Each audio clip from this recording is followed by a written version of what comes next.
What's up, everyone? Welcome to Power Play with CJ Prospect Profiles. Today we're focusing on Dysin Mayo of the Edmonton Oil Kings, 2014 draft eligible defenseman, who I believe, let me just double check, is ranked 84th by North American among North American skaters. So, third or fourth, fifth round pick. I think he's flying under the radar, to be honest with you. I think he's had a very solid offensive season with 30 points through 49 games. And it's a plus 20 after having 5 points and being a minus 3 last season, his first year in the Western League.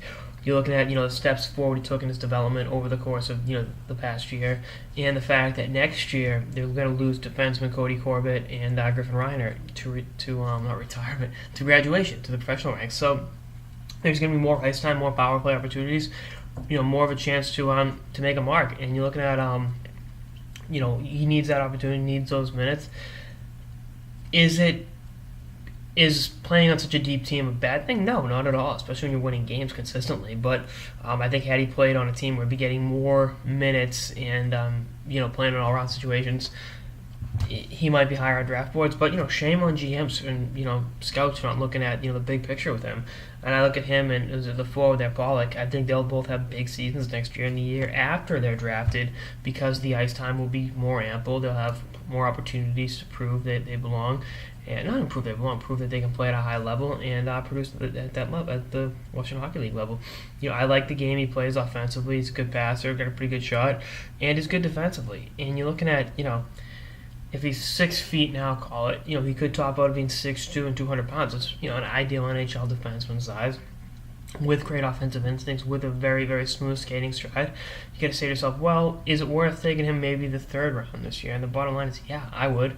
I'd definitely invest a third round picking a kid like this, because I like his makeup, I like his all-round game, and I think he's a watch and see guy. You draft him, you let him play 2 more years of junior, and then he plays in the AHL for a while, and then he's I think he can be a mainstay in professional hockey, And again, I'm impressed with what he can do. I'm impressed with his vision on the ice.